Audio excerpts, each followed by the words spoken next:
Bonjour à tous, on va démarrer ce TP, dernier TP de notre progression cette année, qu'on va faire sous la forme d'une activité corrigée directement en ligne. Je vous invite quand même, comme d'habitude, à aller récupérer sur Moodle les énoncés en prévision de ce TP, et je vous conseille à tout moment de faire des pauses dans la vidéo, de façon à vous permettre de faire les choses et de les vérifier par la suite avec les éléments que je vais vous apporter.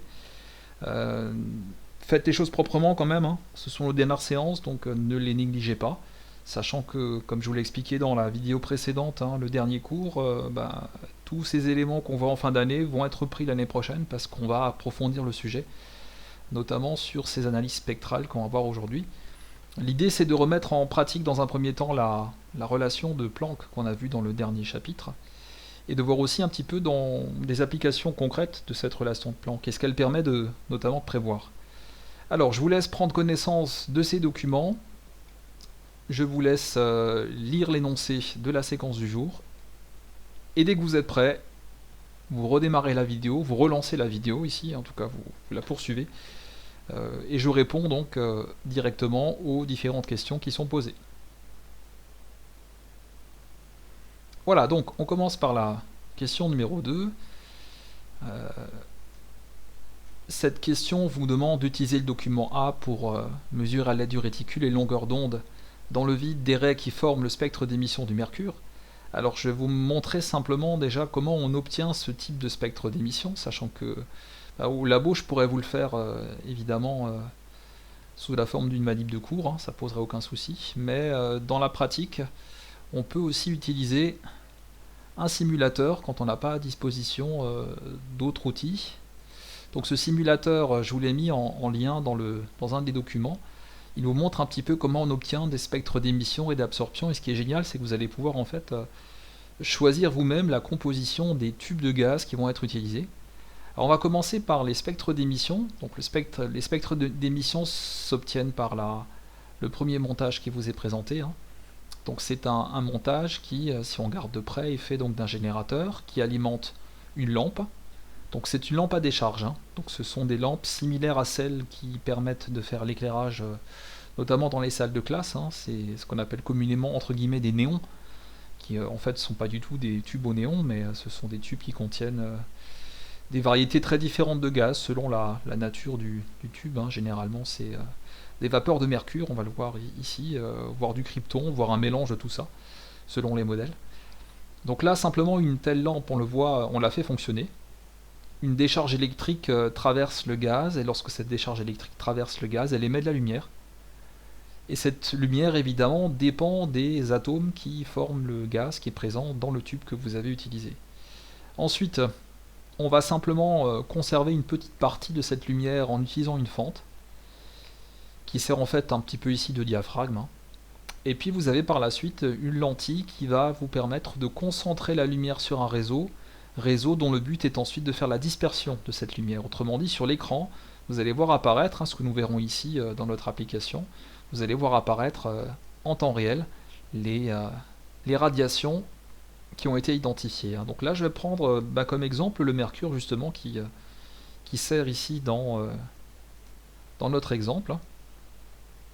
Donc c'est une lampe à vapeur de mercure qui est utilisée, je vais l'allumer, hein. Et vous voyez en fait que le spectre qu'on observe ici directement sur l'écran, c'est un spectre qui, on le voit, fait apparaître certaines radiations.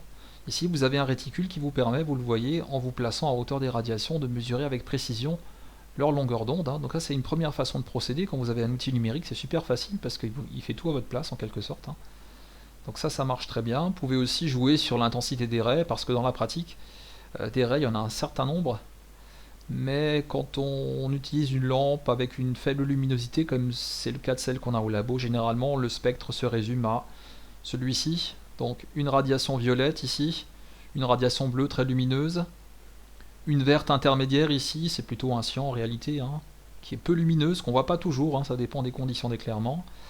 La verte, elle est très visible. Les jaunes, en réalité, c'est surtout les deux là que vous allez voir, beaucoup moins celle-ci, hein. Les deux jaunes successives, et puis vous avez souvent une radiation orange et une rouge qui sont aussi visibles. Voilà pour le principe, hein. Après, bien évidemment, là on le fait avec du mercure, mais on peut très bien le faire aussi avec n'importe quel autre élément chimique, hein. Si vous remplacez par exemple le mercure par du sodium, imaginons que prenez une lampe à vapeur de sodium, sélectionnez sodium, et puis vous regardez ce que ça vous donne. Voilà. Et vous avez, vous le voyez du coup, le même type de figure, mais avec, on le voit, des radiations différentes qui sont présentes, hein. Et comme on l'avait dit dans le précédent cours, chaque atome possède en fait ses propres transitions électroniques, hein. Alors imaginez que je prenne au hasard, que je prenne du phosphore. Vous voyez, le phosphore, il y a des radiations, notamment dans le vert et dans le rouge, qu'on retrouve, hein. En fait, c'est plutôt dans l'orange, vu les longueurs d'onde, hein, vu qu'on est en dessous des 641, qui font la limite entre le rouge et le jaune, et le rouge et l'orange, hein. La limite, elle est là. Donc il y en a une effectivement dans le rouge lointain, ici. Oh, pas si lointain que ça, hein, 672, hein, on n'est pas encore dans le rouge lointain. Le rouge lointain, c'est au-delà de 700, 720 nanomètres, hein, quand on se rapproche de la limite des 800. Ici, vous avez donc, vous le voyez, de l'orange, et puis des radiations dans le domaine du vert. Et puis bon, évidemment, si vous changez d'élément chimique, vous allez avoir à chaque fois des spectres différents. Et il faut savoir que ce qui est formidable en chimie, c'est que chacun de ces éléments chimiques possède une petite signature. Il possède des radiations qui sont bien à lui, qui lui sont propres.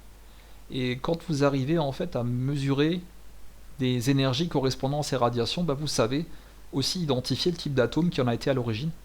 Parce que vous l'avez vu dans le chapitre précédent, hein, les radiations sont en émission quantifiée. Ça veut dire simplement que chaque élément chimique ne va émettre que des radiations qui vont permettre les transitions au sein des niveaux d'énergie.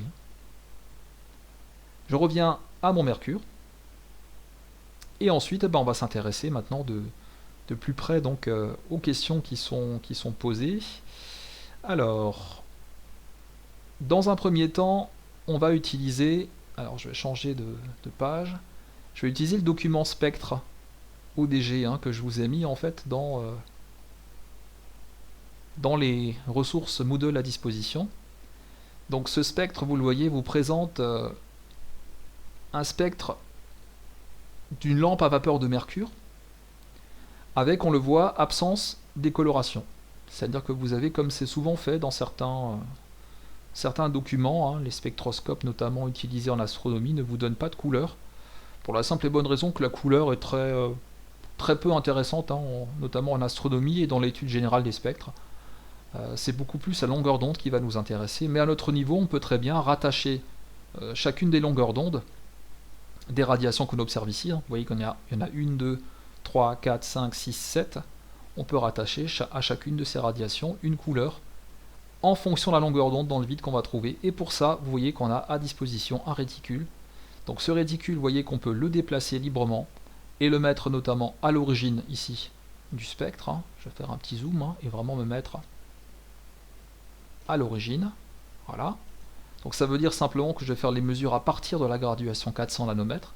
Donc il me suffira ici ensuite de modifier la taille du réticule. Donc pour ça, je vous conseille d'utiliser la touche Maj, hein. Ça vous permet en fait de déplacer votre réticule sans le déformer, il reste horizontal. Et puis vous voyez, vous pouvez très bien arrêter votre réticule sur une des radiations, hein. Donc là j'ai pris l'exemple de la troisième. Ici la longueur d'onde de cette troisième radiation, hein, je l'obtiens simplement.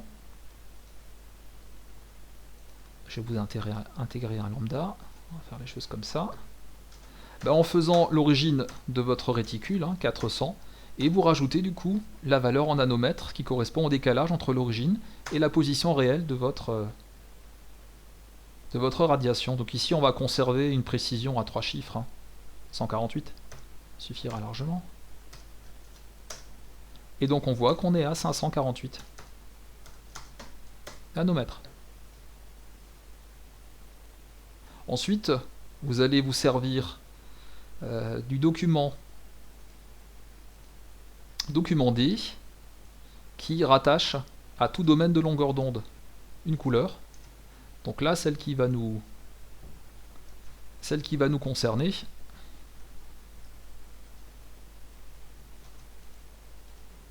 c'est la suivante.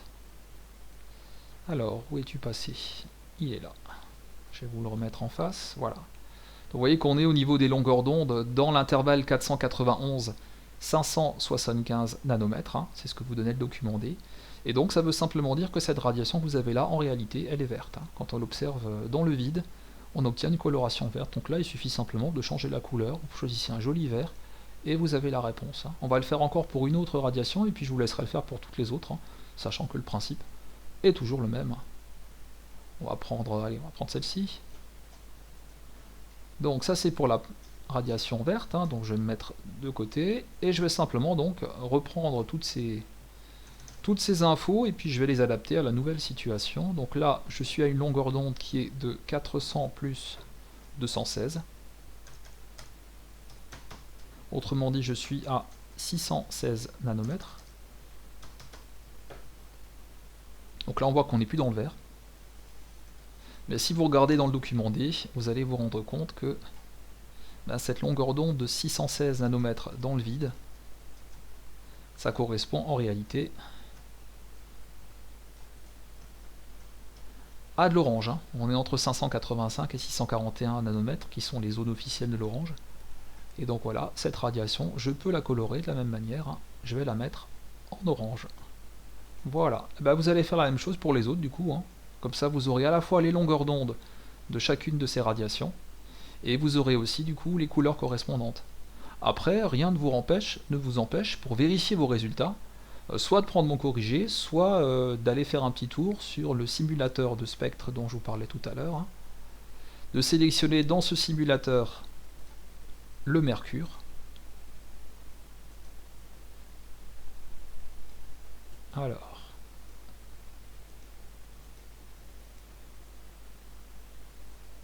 Alors évidemment, dans la pratique, vous aurez peut-être un peu plus ou un petit peu moins de radiations que celles qui sont proposées. Hein. Mais par exemple, celle qu'on avait en vert tout à l'heure, hein, vous voyez qu'on est en réalité, sur ce simulateur-là, on est à 546. Et celle qu'on avait à l'instant, attendez, on va essayer d'augmenter un petit peu. On avait une radiation à 616. Ah, curieusement, on ne la retrouve pas, celle-là. Elle apparaît pas ici directement. On l'aura peut-être un petit peu plus tard. Non, pas directement. Pourtant, je suis bien sur le mercure. Je vérifie bien que je suis sur le mercure.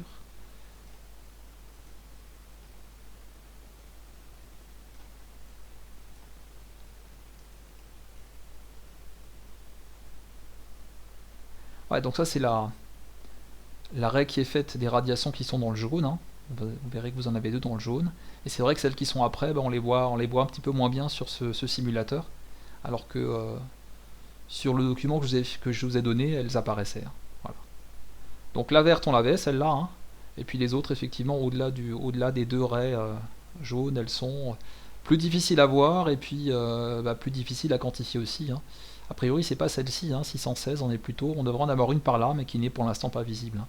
Et même quand je mets au taquet, je vois qu'elle n'apparaît pas. Bon, c'est pas très grave. Hein. On tient compte des documents qu'on nous donne et puis on fait ça. Hein. Voilà. Bon, là, il vous suffit de faire la même chose. Donc là, vous savez que vous allez trouver les deux raies jaunes. Là, vous voyez que vous êtes dans le rouge. Hein. Là, vous aurez une radiation qui correspond à du bleu, une autre à du violet. Hein. Je vous laisse faire ça et vous avez la correction sur Moodle, évidemment, dans la version corrigée de ce TP. Pour l'instant, on va rebasculer dans l'énoncé. Plutôt, je vais me mettre sur mon tableau. Hein. Ouais, on va se mettre sur le tableau et puis on va basculer les questions et les réponses au fur et à mesure. Voilà, donc mon tableau il est ici et je vais vous coller simplement les différentes questions. Donc la question 2, a priori, elle est faite. Hein.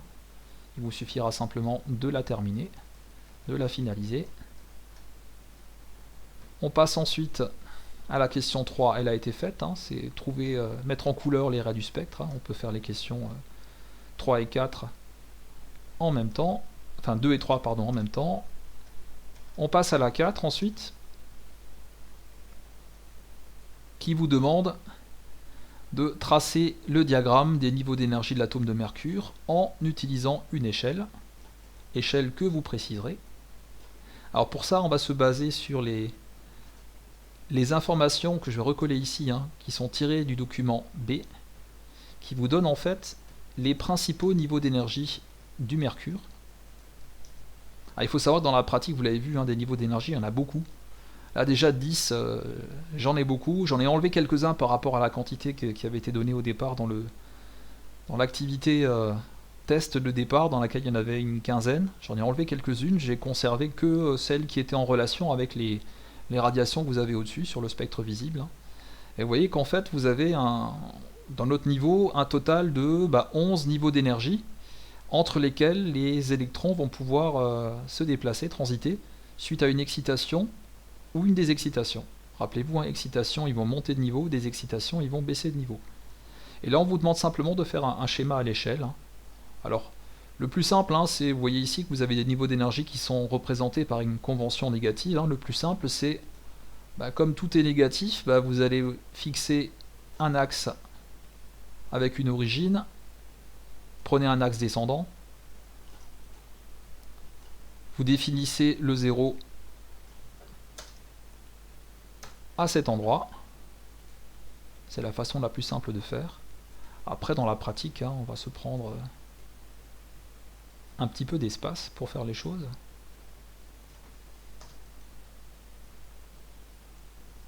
Toujours faire les choses en grand, même sur des supports numériques. Voilà, et on met donc évidemment ici sur l'axe la valeur de l'énergie exprimée, vous le voyez, en électronvolts. Donc ça, on peut noter les choses comme ça. Et puis ensuite, positionner simplement donc les différents éléments en choisissant une échelle, sachant que, vous voyez, donc au maximum on arrive au niveau 0. Ici on a choisi par convention de donner un niveau d'énergie nul au niveau supérieur, au niveau maximum. Ce qu'on appelle ici le E infini.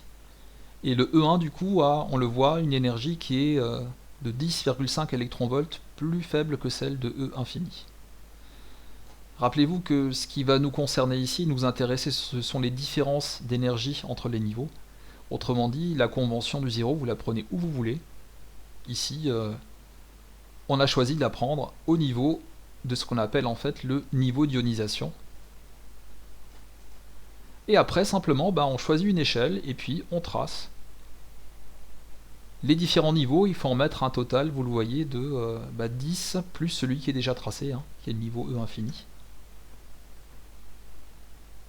Et si vous faites ça au final, vous allez aboutir, alors c'est un petit peu fastidieux, je vous le cache pas.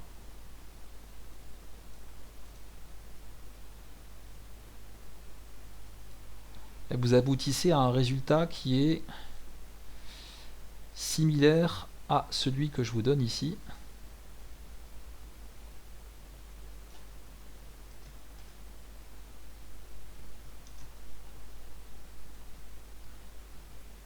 Voilà ce qu'on peut obtenir. Je vais effacer la petite ébauche que j'ai faite à côté.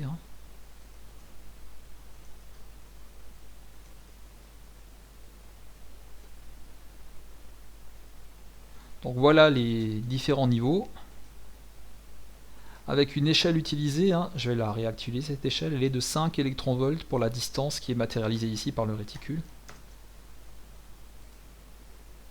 Donc cette distance représente 5 électronvolts et on fait apparaître que ici, donc l'énergie elle est évidemment là, et que vous avez le niveau 0.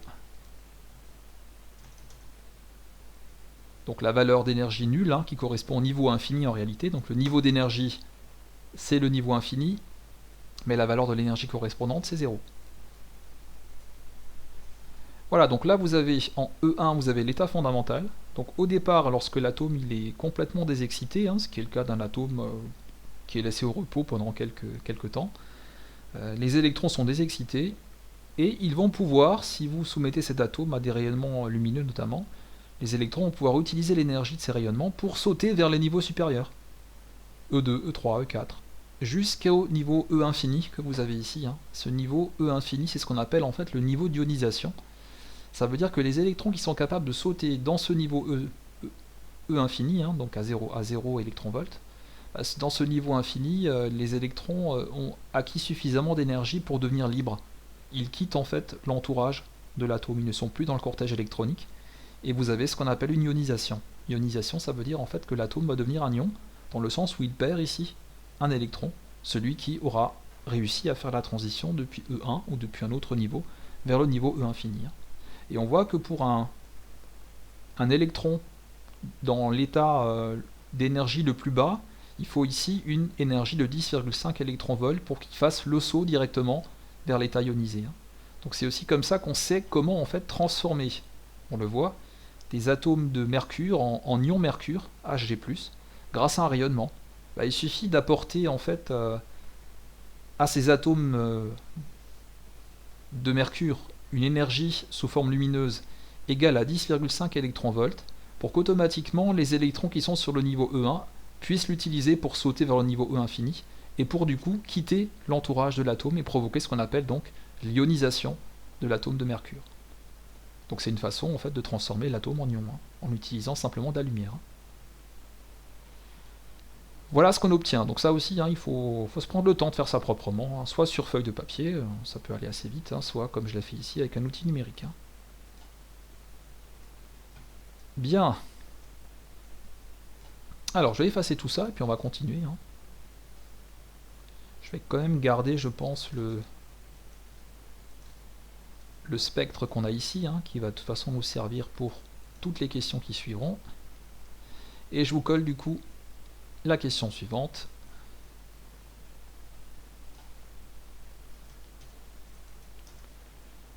Qui est une question qui vous demande d'utiliser le document C pour décrire un protocole qui permet d'obtenir le spectre d'émission du mercure. Alors ça je ne vais pas le refaire parce que je l'ai fait tout à l'heure. Je vais simplement mettre la capture d'écran qui est tirée du site, parce qu'en fait on va utiliser le simulateur.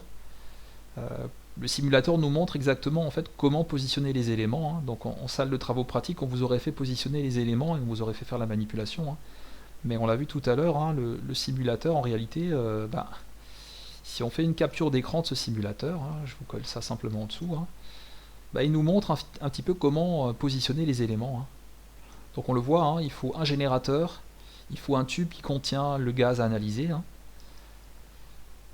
une fente pour ne garder qu'une petite partie de la lumière, parce que faut savoir que ce tube est une lampe, donc très lumineuse, relativement éblouissante, donc pour ne pas faire en sorte qu'il y ait trop de lumière qui tombe sur le système et qu'on ne voit plus grand chose, ce qu'on fait c'est qu'on conserve grâce à une petite fente. Ici on laisse passer un petit faisceau de lumière et on va le concentrer sur un réseau de façon à en faire la diffraction sur un écran.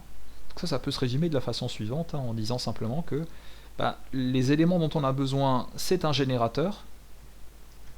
Ce générateur, on le branche, on le voit au bord d'un tube qui contient un gaz. Et un tube qui contient un gaz, ça s'appelle en fait une lampe à décharge, tout simplement.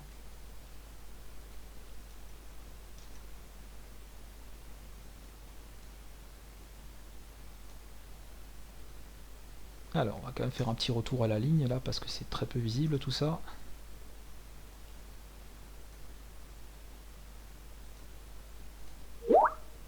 Donc, pour les différentes étapes. Premièrement, donc, le générateur provoque une décharge dans un tube qui contient des vapeurs de mercure. Les atomes de mercure vont être excités. Donc certains de leurs électrons passent dans les niveaux d'énergie supérieurs. Et puis ensuite, évidemment, donc ça absorbe de l'énergie. Donc c'est justement l'énergie électrique du générateur qui va permettre en fait ici aux électrons de passer dans le niveau supérieur. Et quand ils vont retomber vers le niveau d'origine, ils vont réémettre de la lumière en direction cette fois-ci de la fente. Donc c'est ça ce qu'on appelle la désexcitation. Donc évidemment cette désexcitation, on l'a vu dans le cours précédent, ça s'accompagne d'une émission de photons qui ont tous une énergie correspondant en fait à la transition que vont effectuer ces électrons. Et puis ensuite on le voit, donc la lentille va concentrer les rayonnements générés par le tube de gaz, par des excitations des électrons, des atomes des électrons. Lumière qui va être concentrée sur le réseau de diffraction.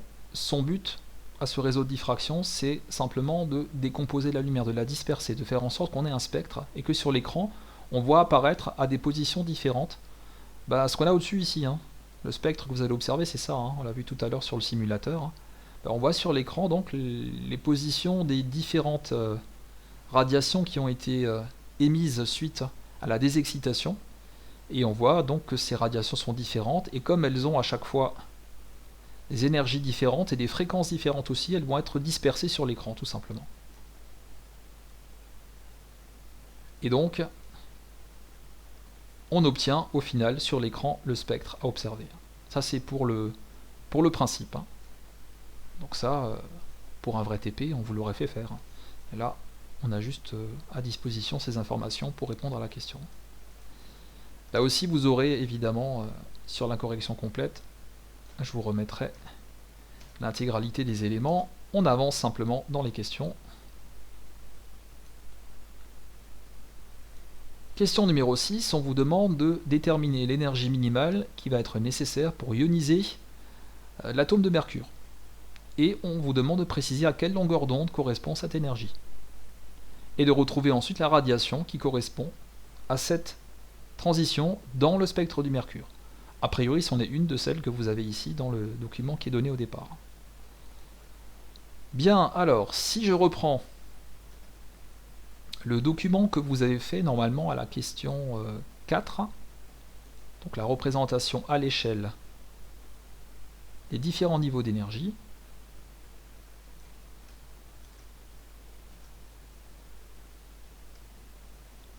je vais la recoller ici. Parce que vous allez voir que la réponse, en fait, elle est directement sur ce schéma. Hein. Là, j'ai toujours un petit problème d'échelle. Hein. Ça, c'est 5 électronvolts. J'espère qu'il va me laisser, du coup, changer tout ça. Ah bah non, une fois que j'ai changé, il veut rester à 5. Ça, c'est pas bien, ça. Ouais, il se trouve que j'ai pas la même échelle sur le document d'origine que sur mon tableau qui est ici. Bon, je vais simplement la modifier, cette échelle. Hein. Je vous montre le principe. Vous allez simplement, en fait, utiliser l'échelle pour mesurer. Donc la question 1, il faut faire attention parce que elle est très précise cette question, c'est l'énergie minimale pour ioniser l'atome de mercure. Donc l'énergie minimale, ça revient en fait à se mettre à un niveau d'énergie qui n'est pas un niveau d'ionisation, à acquérir de l'énergie pour passer au niveau d'ionisation. Donc je vous rappelle que le niveau d'ionisation, c'est le E infini que vous avez là. Donc on va le marquer à côté, ça c'est le niveau d'ionisation.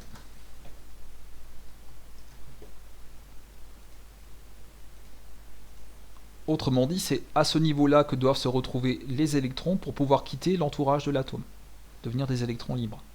Puis on voit finalement que la façon la plus économe entre guillemets en énergie de faire ça, c'est d'être déjà sur le niveau 10. Et on voit du coup que pour passer du niveau 10 au niveau infini, et ben ça va nous permettre en fait de faire l'ionisation. Donc n'importe quel électron placé sur un des niveaux d'énergie, a besoin d'acquérir exactement l'énergie qu'il lui faut pour passer au niveau 0 que vous avez ici. Et donc l'énergie minimale pour faire l'ionisation consiste en fait à ioniser l'atome à partir des électrons qui sont sur le niveau d'énergie le plus important, qui n'est pas un niveau d'ionisation. Ici c'est le niveau E10. Donc là il suffit simplement d'utiliser le réticule. Alors je vais essayer de vous faire ça grâce à la modification d'échelle. On va voir ce que ça donne tout ça. Donc vous déplacez votre réticule entre le niveau 10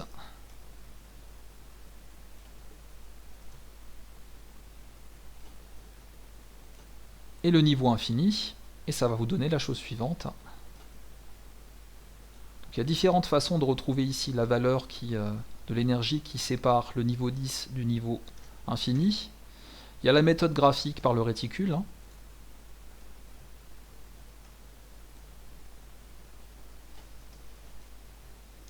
Je vous la colle ici. Alors toutes mes valeurs ont été multipliées par 20 suite à l'échelle qui n'est pas la même sur ce document. Donc là en réalité c'est 1,6 électronvolts. Donc je vais la modifier cette valeur.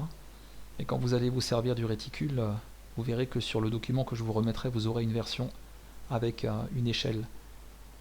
Le problème c'est qu'on ne peut pas avoir une échelle différente pour ce document et celui-ci. Donc vous aurez le même problème que moi. Je ne peux pas appliquer deux échelles sur un même document. LibreOffice, c'est pas possible. L'autre façon de trouver cette énergie, plus simplement, c'est simplement de vous baser sur les valeurs des énergies qui sont données dans le document. Que je dise pas de bêtises, c'est le B.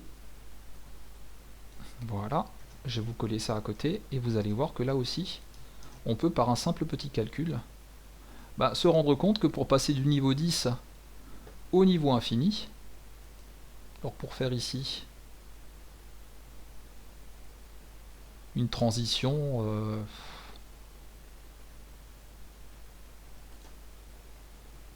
de ce type-là, ça marche ça? Voilà, pour passer de E10 à E infini, ici vous voyez très bien en fait qu'il faut gagner 1,60 électronvolts. Cette transition s'effectue ici en rajoutant 1,60 électronvolts. Autrement dit, on voit que pour passer du niveau 10 au niveau infini, il suffit en fait que l'électron en question soit confronté à une lumière qui comporte des photons qui ont une énergie de 1,60 électronvolts. Mais attention, il faut qu'il y ait du 1,60. S'il y a du 1,59 ou du 1,61, ça ne marche pas. Rappelez-vous de la quantification. Donc là, on peut simplement essayer du coup maintenant de compléter notre question, voir d'abord à quelle longueur d'onde correspond cette énergie. Donc là, pour faire ceci, on va appliquer évidemment la relation de Planck. On y va.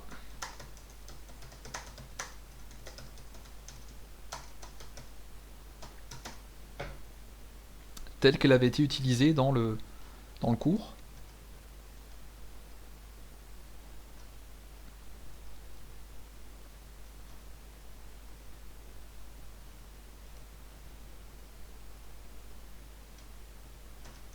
Voilà, je vais vous coller simplement ce qu'on obtient comme application, une fois qu'on fait ça. Donc vous allez passer par la relation HC sur lambda, vu qu'on veut trouver ici la longueur d'onde lambda. Vous allez du coup modifier votre expression de façon à trouver l'expression de lambda, HC sur delta E. Donc pour le delta E, vous pouvez, comme on l'a fait dans le cours, prendre des valeurs absolues, ou bien simplement présenter des transitions qui utilisent des valeurs positives pour delta E. Donc ici, quand vous passez, vous le voyez, de E10 à E infini, vous gagnez 1,60 électronvolts. Donc là, on peut très bien mettre delta E sans mettre de valeur absolue, vu que delta E, dans notre cas, est déjà positif. Et donc voilà, j'ai simplement fait le calcul ici, et comme vous le voyez, j'ai converti, comme on l'avait fait dans l'exercice de cours, la valeur en électronvolts en joules. Et je tombe du coup à une longueur d'onde de 777 nanomètres, ce qui, si vous avez bien fait la question tout à l'heure, correspond à cette radiation que vous avez ici. Là, je vais rajouter de nouveau, je vais vérifier que je suis bien ici à cette longueur d'onde. Vous voyez que je suis en fait à 400 plus 376, ça fait en fait 776. 777 en fait on trouve, vous voyez, à peu de choses près cette longueur d'onde. Ça correspond en fait à la raie rouge que vous avez ici dans votre spectre, celle-ci. Voilà.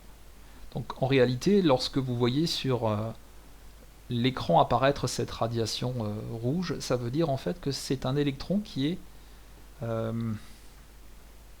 est passé ici du niveau E infini au niveau E10. Il est redescendu en fait d'un niveau, et ça a provoqué l'émission de lumière. Ok, bon, voilà pour le principe. On passe à la question suivante,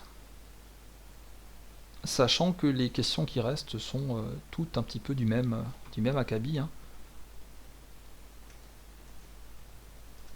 On va refaire un petit peu le même type de raisonnement, mais cette fois-ci donc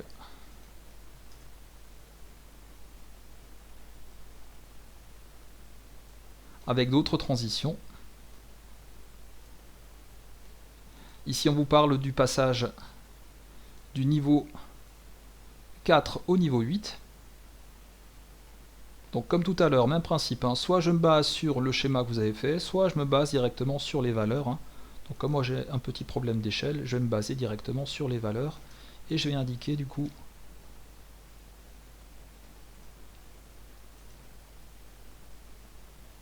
quelle va être l'énergie de la transition effectuée. Donc là je vous colle simplement les énergies tirées du document numéro 2.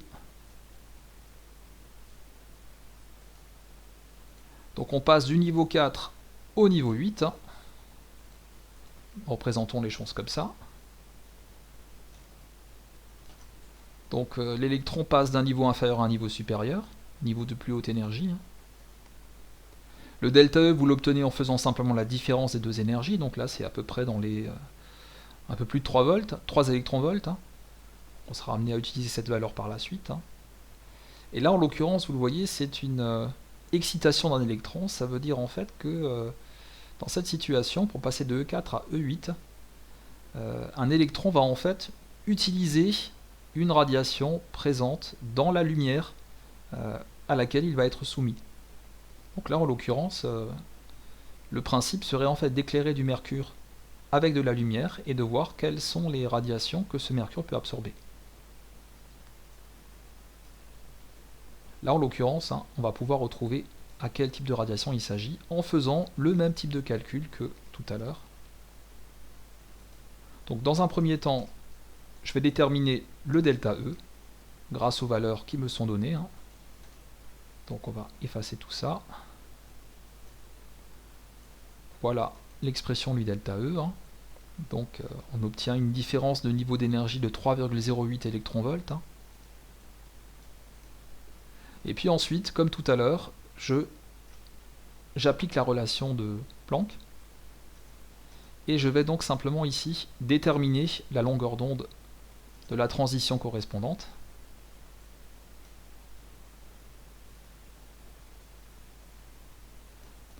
Vous voyez que ça correspond en fait à une longueur d'onde de 404 nanomètres. Alors 404 nanomètres, vous voyez que c'est en fait la toute première radiation que vous avez ici. C'est celle-ci, qui en fait, vous le voyez, est une radiation violette. Donc je vais la mettre en couleur aussi. Là. Voilà, c'est celle-ci. On est effectivement, vous le voyez, donc là sur mon réticule, autour de 403 nanomètres, 404 nanomètres par le calcul. Et on voit donc que ça correspond à la raie violette. Ça veut dire que si vous voulez exciter un atome de mercure et le faire passer ici du niveau 4 au niveau 8, vous allez devoir en fait le bombarder avec une lumière de longueur d'onde 404 nanomètres.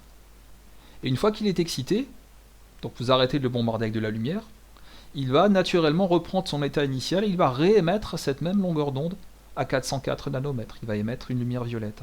C'est celle qui apparaît ici donc dans le spectre d'émission qu'on a obtenu suite à la désexcitation d'un atome qui était passé initialement du niveau 4 au niveau 8. Et bien quand il fait l'opération inverse, quand il passe du niveau 8 au niveau 4, il se désexcite et il va du coup émettre la même énergie que celle qu'il a captée.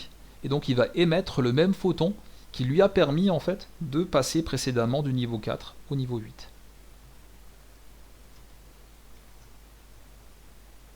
On continue, on passe à la question numéro 8, qui est une question d'application du même type que celle qu'on vient de faire là.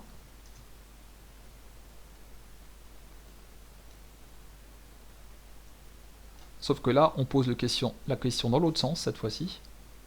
On ne vous demande plus de passage de niveau, enfin on ne vous donne plus les passages de niveau. On vous dit simplement, voilà, identifier donc quelle transition correspond à la radiation verte du spectre d'émission. Donc cette radiation, nous l'avions mesurée tout à l'heure. Donc je rappelle la valeur.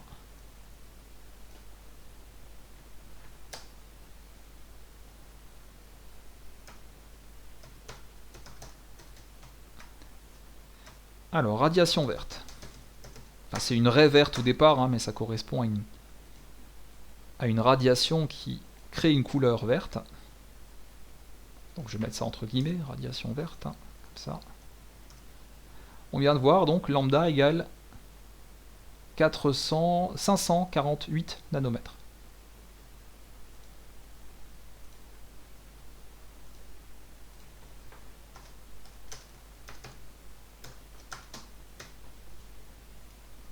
Et après, il vous suffit simplement donc de faire comme tout à l'heure, application de la relation de Planck.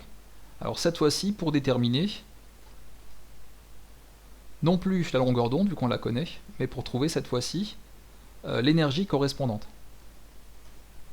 Donc on fait une application en fait directe de la relation de Planck.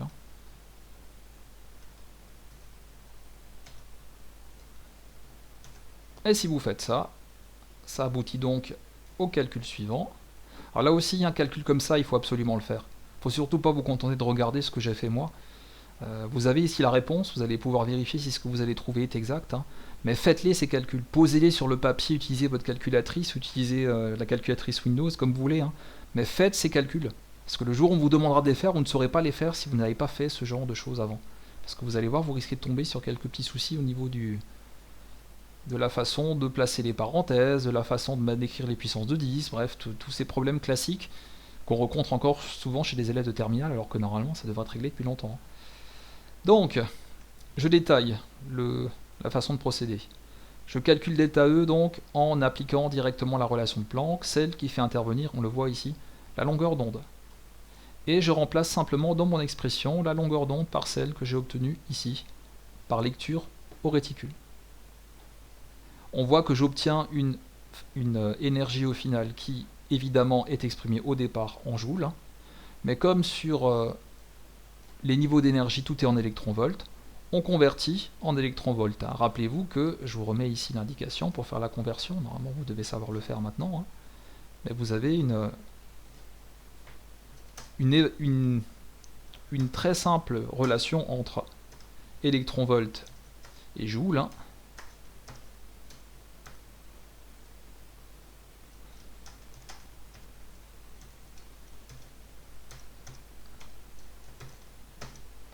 Ça aussi, ça vous sera donné dans les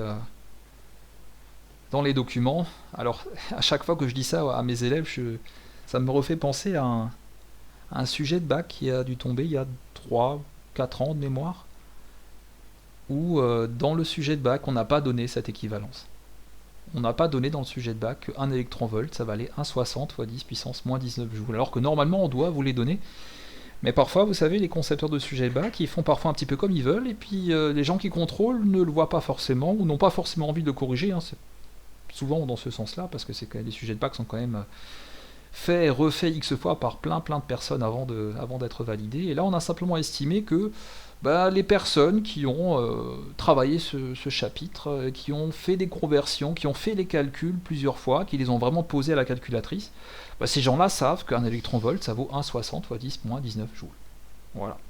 Donc, vous voyez, il faut toujours faire un petit peu attention, même quand on vous dit ce genre de choses. Hein, il arrive parfois pour certains sujets de bac. Hein, alors, ça tombe pas tous les ans. Hein, mais là, j'en ai un très bon souvenir parce que on était parti du principe que voilà, les gens devaient savoir. Alors que normalement, au programme, il n'est pas question dans les programmes officiels de vous dire voilà, un électronvolt, ça vaut tant et tant de joules. On vous donne généralement le résultat. Bon, ceci étant dit, hein, je me rappelle très bien, en ayant corrigé les copies, les élèves qui étaient à l'aise avec ça, ils connaissaient cette égalité. Hein.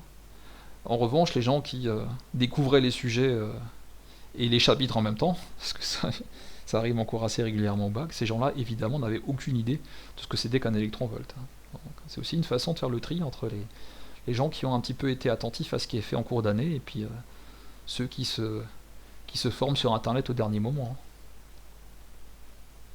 Donc, vous tombez en faisant ça sur 2,27 électronvolts, et si vous regardez bien, ces 2,27 électronvolts, ça correspond en fait à la transition E4 à E6. Hein. Je vais vous recoller les valeurs qui étaient données dans les documents.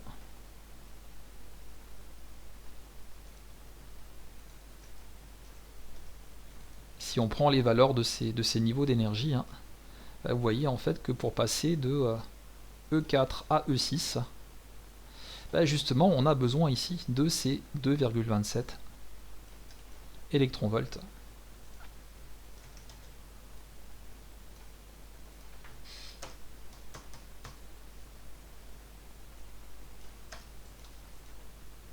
Et comme c'est exactement l'énergie qu'il faut pour passer du niveau E4 au niveau E6, eh bien si la lumière incidente, hein, la lumière avec laquelle vous allez éclairer votre mercure permet ce passage ici, ça veut dire qu'elle contient justement cette radiation à 2,27 électronvolts, c'est cette radiation verte qui est là. Et par la suite, évidemment, hein, lorsque vous allez arrêter d'exciter vos électrons et lorsqu'ils vont se mettre à émettre de la lumière eux-mêmes, ça va se faire en passant de E6 à E4 et ils vont à leur tour de nouveau émettre ces 2,27 électronvolts et donc cette fois-ci ils ne vont plus absorber la lumière verte, mais ils vont l'émettre. Rappelez-vous, hein, c'est toujours le même principe que ça, dans un spectre, ça peut représenter à la fois ce qui a été émis par un électron qui se désexcite. C'est le cas ici parce que ça, c'est un spectre d'émission. C'est un spectre qui montre en fait ce qui se passe lorsque une émission de photons a lieu. Mais vous avez aussi des spectres d'absorption qui se présentent sous la forme d'un fond continu, mais dans lequel vous avez des radiations noires qui apparaissent, ces radiations qui montrent en fait que c'est, enfin, des raies noires plutôt, qui montrent qu'il n'y a pas de radiation, qui montrent simplement en fait qu'à un moment donné, cette radiation, elle a été prélevée. Les atomes de mercure sont allés la prendre, elle n'est plus là dans le spectre. Elle n'est plus là, elle apparaît donc sous la forme d'un petit trait noir, petite verticale noire, qui dit simplement, ben voilà, il s'est passé ça. Hein. Vous voyez, vous avez donné à cet électron, aux électrons des atomes de mercure, une grande quantité d'énergie sous des formes très différentes, et il se trouve qu'il y avait dans les radiations une radiation qui permettait de faire la transition E4 à E6. Et c'est pour cette raison que sur les spectres d'absorption, vous n'aurez ici, en réalité, rien du tout. Vous allez avoir des radiations tout autour. Hein. Je vais vous montrer à quoi ça ressemble, les spectres d'absorption, parce qu'on a un simulateur qui nous permet de faire ça. Donc je vais rebasculer sur le simulateur.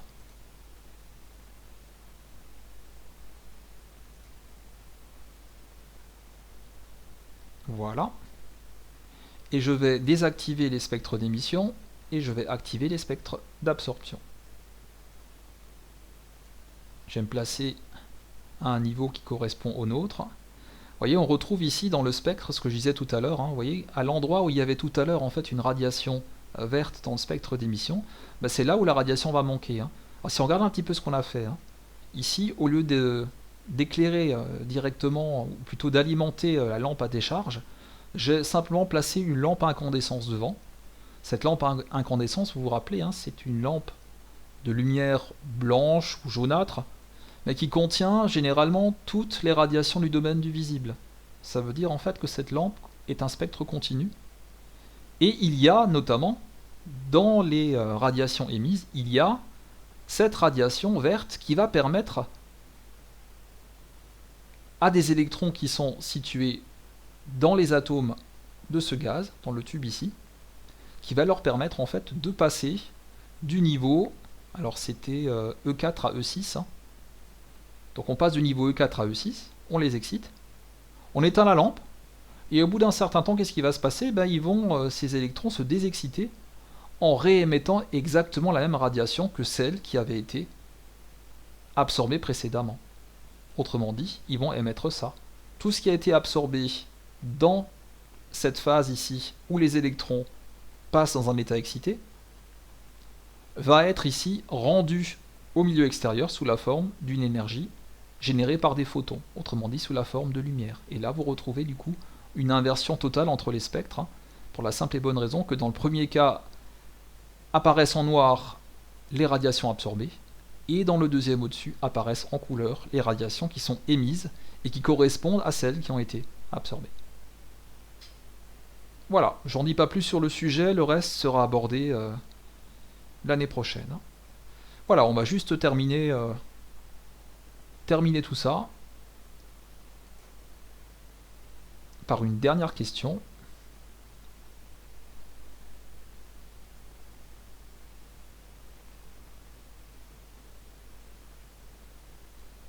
Je crois qu'il restait une dernière question. Ouais, c'est ça, c'est la question numéro 9.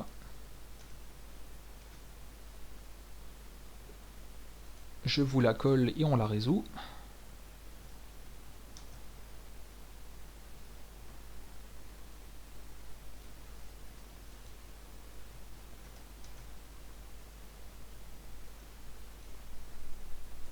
La question est toute simple, elle est binaire. Hein. Un atome de mercure est-il capable d'absorber un rayonnement de fréquence 1,59 x 10 exposant 15 Hz? Expliquez. Donc la réponse est oui ou bien non. Et l'explication consiste à justifier votre réponse, tout simplement. Alors, le schéma global. Rappelez-vous que chaque photon possède une fréquence qui lui est propre, et que cette fréquence, pour faire simple, dépend de sa longueur d'onde et donc de sa couleur.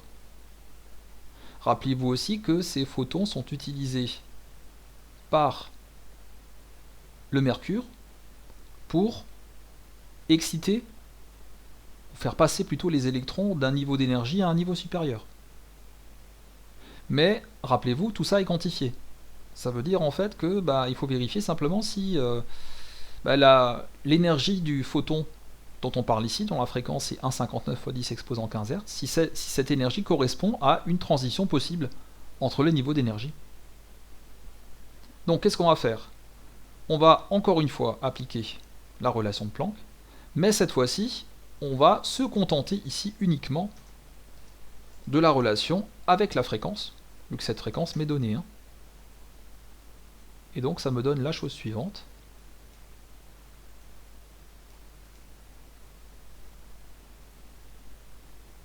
Delta E égale h nu.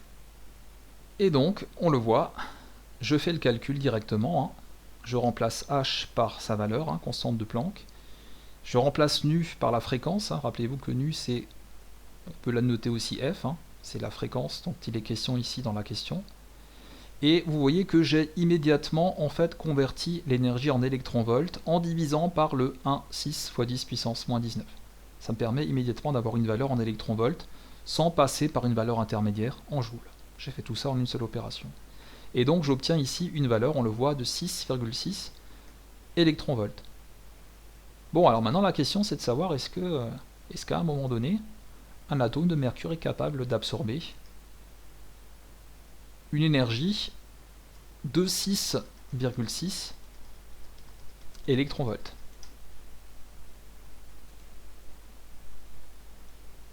Eh bien, si vous reprenez le diagramme que vous avez tracé dans la question 4,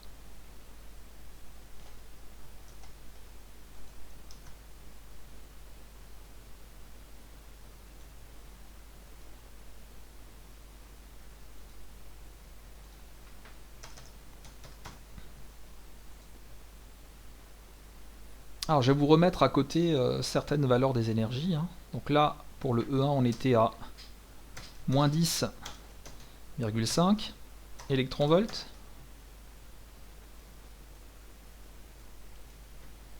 Et pour le E2, on était à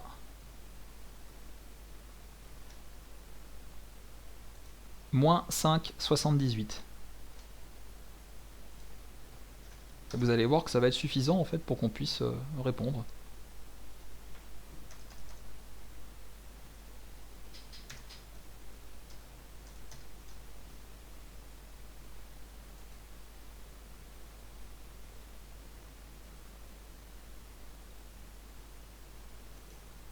Alors, la question c'est,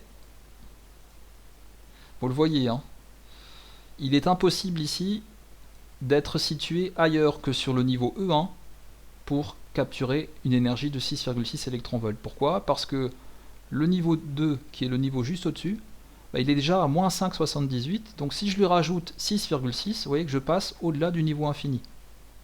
Ok? Au-delà de l'ionisation. Donc là, pas possible. Donc finalement, la seule possibilité, ce serait ici de partir de moins 10,5, de rajouter 6,6, et de regarder si du coup on tombe sur une valeur qui correspondrait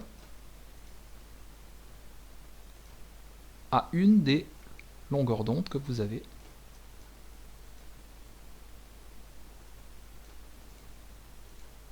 Alors on va faire les choses comme ça. On rajoute 6,6 électronvolts. Voilà. On fait le calcul rapidement.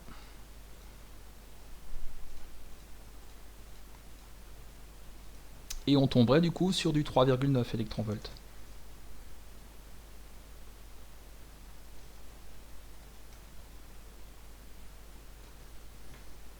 Autrement dit, il faudrait qu'il y ait un niveau à, moins 3,9 électronvolts. Et si c'est le cas, la transition est possible. Si ce n'est pas le cas, la transition n'est pas possible. Alors on regarde dans notre liste s'il y a un niveau à moins 3,9.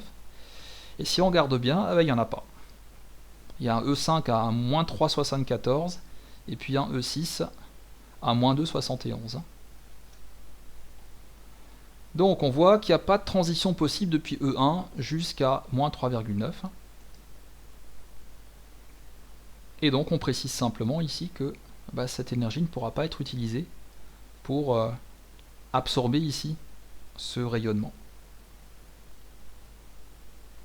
Ça c'est lié notamment donc à la quantification. Alors dans la pratique toutefois, je me permets de apporter une petite précision pour ceux que ça intéressera. Dans la pratique ici, lorsque vous allez ioniser un atome, vous avez possibilité malgré tout, donc imaginons que je fasse cette transition ici, que je parte du niveau donc on avait dit ici E2, on était à moins 5,78.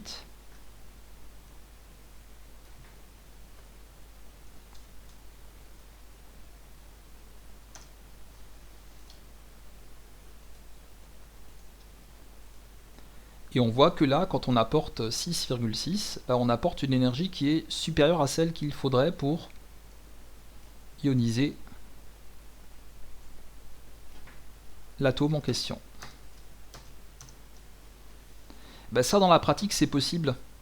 C'est possible à partir du moment où vous allez en fait faire quitter l'électron à l'entourage, qui est le cas dès que vous allez dépasser le E infini ici. Donc l'électron en fait va quitter les niveaux d'énergie, il va se désolidariser de l'atome, il devient électron libre, il va en fait se déplacer. Et en fait, l'excès d'énergie que vous avez là, cette différence que je fais apparaître là, qui est ce qui a été apporté en plus, cet excès-là, lui, n'est pas quantifié. Cet excès n'est pas quantifié, et donc là, en fait, vous allez pouvoir donner de l'énergie cinétique à votre électron, qui dans ce cas-là, vous le voyez, est une énergie cinétique qui vaudra, alors je vais vous faire le calcul de la valeur, donc vous faites moins 5,78 plus 6,6,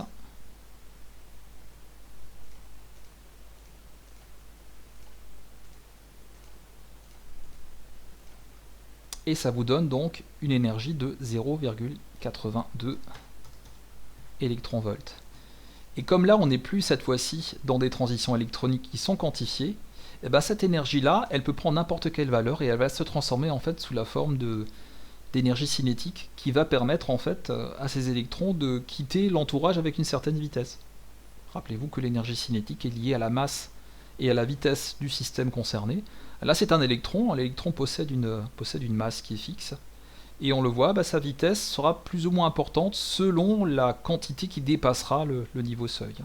Donc en réalité cette question-là, vous voyez, tant que vous restez dans le diagramme, tant que vous restez avec des électrons qui restent sur les niveaux, c'est impossible, mais on peut très bien envisager une ionisation qui, elle, permettrait, on le voit, d'apporter l'énergie suffisante pour quitter complètement l'entourage. Voilà, ça c'était une petite précision pour les gens qui voulaient en savoir un peu plus sur le sujet. Mais là, à notre niveau, on peut se contenter de dire que, voilà, aucune transition possible entre les niveaux d'énergie, et donc comme tout cela est quantifié, on conclura en disant que l'absorption n'est pas possible, sauf, on pourrait préciser, pour provoquer une ionisation donc, de l'atome, une transformation du mercure Ag en mercure Ag+, donc l'ion mercure. Bien, je vous laisserai ensuite faire la synthèse avec tout ça, et je vous mets à disposition aussi directement la correction complète, dont j'ai tiré un certain nombre des éléments que je vous ai projetés ici. Comme d'habitude, si vous avez des questions, vous passez sur Discord, vous les posez, soit en message général, soit en message privé, et je vous réponds. Écoutez, ça boucle notre programme pour cette année. N'hésitez pas, je vais laisser à disposition durant les vacances les vidéos que j'ai faites lors du confinement. Je ne vais pas les effacer tout de suite, elles seront effacées à la rentrée, mais pas tout de suite. Elles pourront vous resservir pour faire vos petites révisions d'ici la rentrée. Là on va vous lâcher, vous allez encore retourner en cours pour certains. Monsieur Soukas fera avec vous des rappels, notamment sur cette partie-là, en faisant des calculs de transition, vous allez refaire ça en exercice. Pour les autres qui ne retourneront pas au lycée, vous avez tout ce qu'il faut pour le faire chez vous. Donc ça ne posera véritablement aucun souci. Voilà, écoutez, je vais vous dire au revoir, et puis peut-être qu'on se reverra l'année prochaine pour d'autres aventures physico-chimesques.